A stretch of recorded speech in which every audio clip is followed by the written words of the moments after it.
అండి, welcome back to my channel Soni Subbu vlogs. ఈరోజు recipe వచ్చేసి బంగాళదుంప బజ్జీ అండి. చాలా టేస్టీగా ఉంటుంది. ఈజీగా ఫాస్ట్గా 5 నిమిషాల్లో అయితే చేసేసుకోవచ్చండి బంగాళదుంప బజ్జీని. అయితే ఇంట్లో పిల్లలు సడన్గా మమ్మీ నాకు ఏదైనా చేసి పెట్టు అనేటప్పటికి మనం ఈజీగా అయితే చేసేసుకోవచ్చు అనమాట. సో ఇంకా మనం లేట్ చేయకుండా రెసిపీలోకి అయితే వెళ్ళిపోదాం. ఫస్ట్ అయితే బంగాళదుంపల్ని నీట్గా వాష్ చేసుకొని పీల్ చేసుకొని పెట్టుకోండి. ఇలా నేను చూపించిన విధంగా అయితే కట్ చేసుకొని పెట్టుకోండి. ఇంత లావు ఉంటేనే మనకి బజ్జీ అనేది పర్ఫెక్ట్గా వస్తుంది. మనం కట్ చేసుకునేటప్పుడు కూడా మంచి షేప్ అయితే కట్ చేసుకోవాలి, లేదంటే బజ్జీలు చిన్నదొకటి పెద్దదొకటి వస్తుంది అనమాట. చూడడానికి అంత అందంగా కనిపించదు. సో ఇప్పుడు అవి పక్కన పెట్టుకున్న తర్వాత ఒక మిక్సింగ్ బౌల్ తీసుకొని దాంట్లో మీరు ఎంత బజ్జీ వేసుకుందాం అనుకుంటున్నారో అంత శనగపిండిని అయితే వేసుకోండి. దాంట్లో రుచికి సరిపడినంత కారం, మీ రుచికి సరిపడినంత ఉప్పు, చిటికెడంతా సోడా గుండ అయితే వేసుకోండి. బేకింగ్ సోడా అంటారు కదా, దాన్ని అయితే వేసుకోండి. మంచిగా పొంగుతాయి అన్నమాట బజ్జీలు, లేదంటే అంత బాగా పొంగినట్టు ఉండదు, కొంచెం తప్పడంలాగా వస్తుంది బజ్జీ. దాంట్లో కొంచెం అల్లం వెల్లుల్లి పేస్ట్, మీకు కావాలి అనుకుంటే కొంచెం మసాలా పౌడర్ వేసుకోండి. నేనైతే స్కిప్ చేసుకున్నాను, వేసుకోలేదన్నమాట. సో ఇప్పుడు మనం వేసిన స్పైసెస్ అన్ని పిండిలో కలిసేటట్టు చక్కగా కలిపేసుకోవాలండి. ఫస్ట్ పిండిలో కలిపేసుకుంటే మనకి సాల్ట్ అది చక్కగా మొత్తం కలుస్తుంది అనమాట. దీంట్లో కొంచెం కొంచెంగా వాటర్ వేసుకుంటూ కలుపుకోండి. ఒక్కసారి వాటర్ వేసేస్తే మనకి బ్యాటర్ కన్సిస్టెన్సీ అనేది కొంచెం పాడైపోద్ది అనమాట.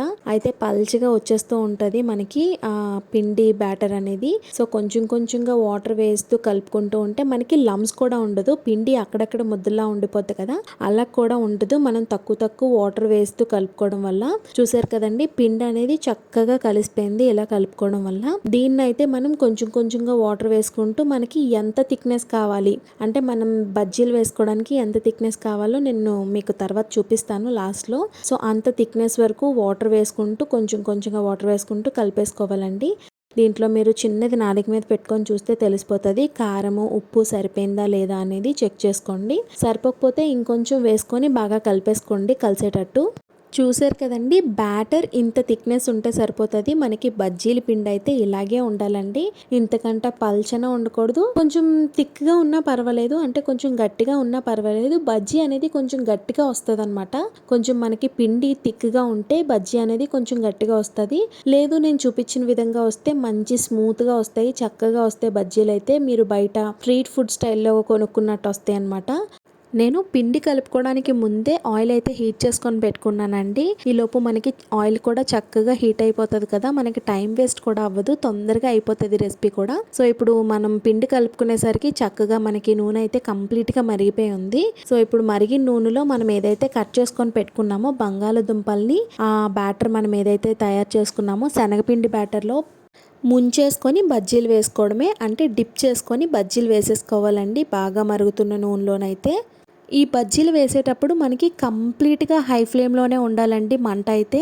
ఏమాత్రం మంట తగ్గినా మనకి బజ్జీలు అనేవి నూనె అయితే బాగా లాగేస్తాయండి.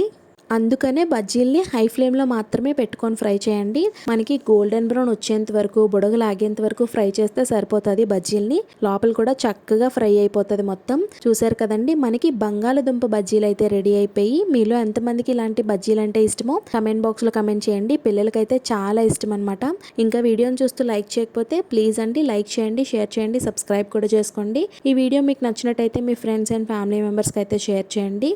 నా వీడియోస్ చూస్తూ నన్ను సపోర్ట్ చేస్తున్న వాళ్ళందరికీ చాలా అంటే చాలా థ్యాంక్స్ అండి. మన ఛానల్లో చాలా రెసిపీస్ అయితే ఉన్నాయండి, అవి కూడా ట్రై చేసి ఎలా ఉన్నాయో కమెంట్ బాక్స్లో కమెంట్ చేయండి. Bye bye.